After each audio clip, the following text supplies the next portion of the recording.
Hey, what's going on, everybody? Welcome back to the channel. And on this episode of Sonar Fishing, I wanted to break down how I rig a bait that has really taken off recently. A lot of people are starting to use it because I think it's a better option for the swimming worm technique, and that is the Turbo FATTYZ. All right, so the Turbo FATTYZ is a bait that I actually helped Z-Man design a couple years ago. This is it right here. Essentially, it's a swimming worm. We designed it a little bit thicker than most swimming worms that you find on the market. We've got a ton of salt content in it. So this thing really casts a long distance. It's a really good casting worm. And it also has this boot style tail. Instead of like a cut tail, it's got this kind of boot style tail that's very similar to the tails that you see on the goat series. But this worm right here, man, we tweaked it for about a year and a half and finally got it just perfect, and now it's on the market and a lot of people are using it to catch a lot of fish. So I'm really happy with how it ended up turning out. But one thing that I've learned about the Turbo FATTYZ over the last couple years is how versatile this bait can be and how many different situations you can fish it in and how many different rigging options are available to you for fishing this bait. So I wanted to kind of break down some of my favorite ways to rig the Turbo FATTYZ and the situations that I fish them in. So the first one we got to start with has to be talking about the traditional way of fishing a swimming worm, or at least the way that I grew up fishing a swimming worm, and that is just casting it through grass flats and just reeling it back in. Just either on skimming the surface, creating a lot of spitting and sputtering on the surface, or slow rolling it below the surface. So a little bit of context to the situations I'm fishing this in is, I was living down in Florida and we needed a bait that could, break down large expanses of grass flats very, very quickly. And so you're using, braided line. I'm usually using a 50-pound braid. I like to use the Seagar Tactics nowadays. That's a really good one.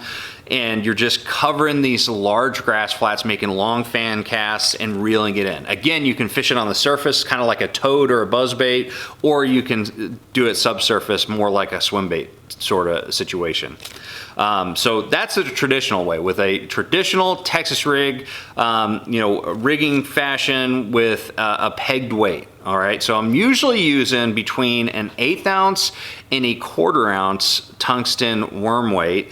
And then you have, of course, the peg. So you just use a little rubber peg that weight on there, and then you use a hook like this.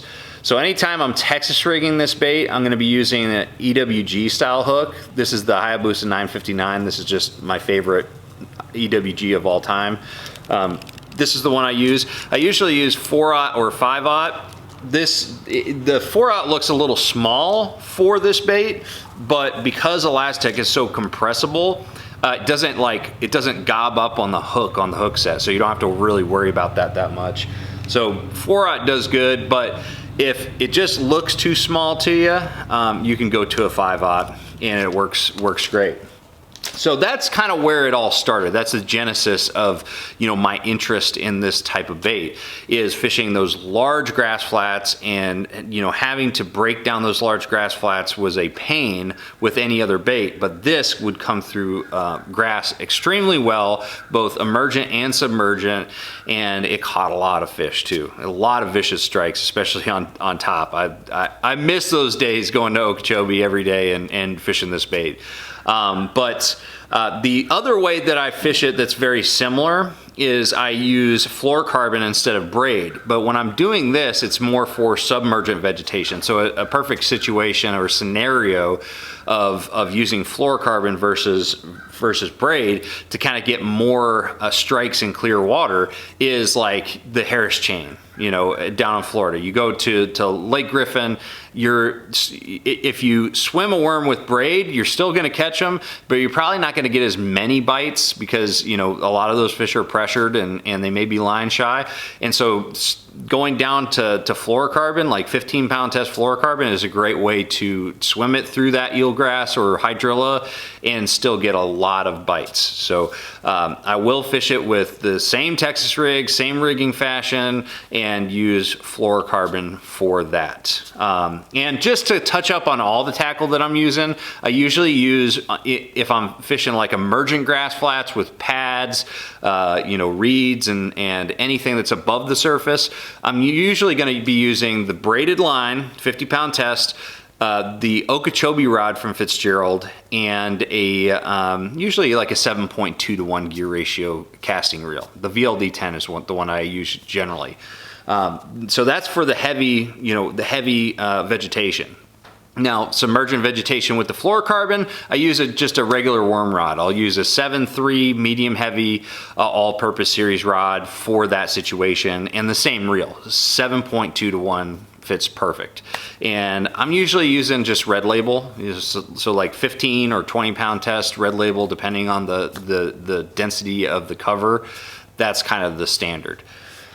So the regular Texas rigging fashion, and I mean, I say that I peg all the time, but occasionally you can just, leave that weight kind of, sliding up and down the line freely.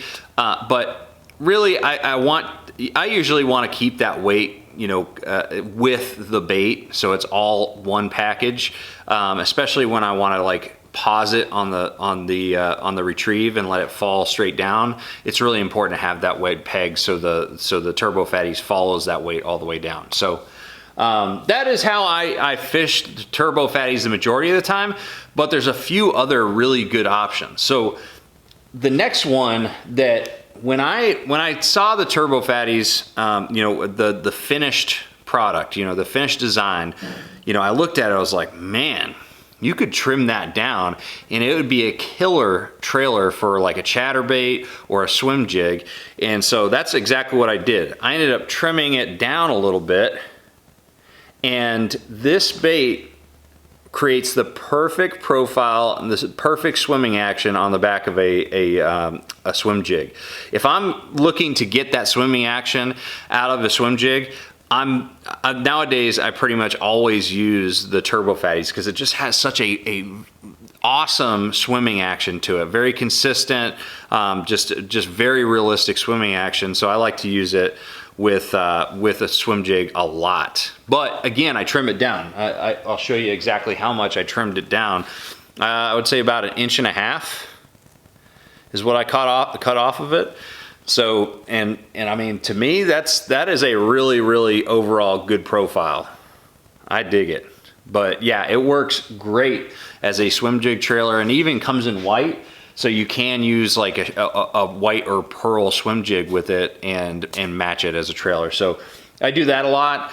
And again, with the swim jig, I'm probably gonna be using like 15 to 20 pound test fluorocarbon, and 7.3 medium heavy Versa series rod is probably what I like to use generally, and that 7.2 to 1 gear ratio reel. The other way that I really have found this bait to be very effective is with a Carolina rig. On a Carolina rig, it is a great bait to cover a lot of water. Not a lot of baits are as well suited for just fast dragging techniques where you're just essentially just keeping this bait moving along pretty good clip, where you're just trying to cover water.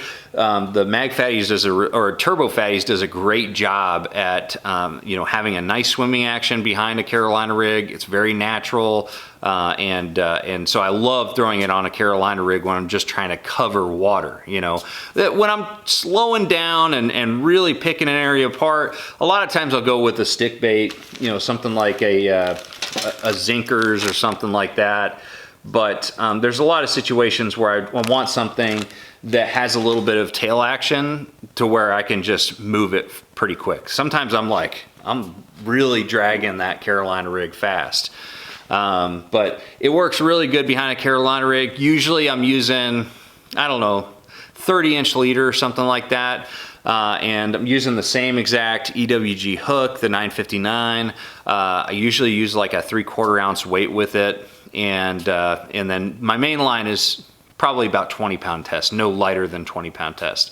And I use the same rod that I use for just swimming the worm with fluorocarbon with the Texas rig. So same exact setup, pretty interchangeable, but yeah, that's another way that you can fish this bait, and it does really well and catches a lot of fish doing it. And I usually will do that if there's a lot of like sparse submerged grass that's only growing, you know, so far off the bottom, but you also have like patches of like gravel or sand, you know, clean patches. That's a really good situation to throw the turbo fatties on a Carolina rig, because you know, that's a similar situation to where you're swimming the Texas rig through the grass to begin with. But if it's a little bit deeper and you're having a hard time, you know, maintaining grass contact, you know, in like 10 foot of water with a Texas rig, you know, the Carolina rig does a really good job of keeping that bait down, and you know, the action of that thing is going to get a lot of strikes. So anyways, guys, those are just some of my favorite ways to rig the turbo fatties. I'd like to hear if you guys have any different ways to rig this bait. So whether you're fishing it as a standalone bait or as a trailer on the back of a swim jig or a chatterbait or something, overall I think the turbo fatties is a great, very versatile bait. And if you guys are interested in buying any of the turbo fatties, I'm putting a link to my affiliate link in the description below to 44tackle.com. And if you use that link to purchase anything on that website, you get 10% off your order, and it helps support the channel. And so I'd appreciate you guys using those links. So thank you guys very much for watching. Make sure you like, share, subscribe. I'll see you out on the water.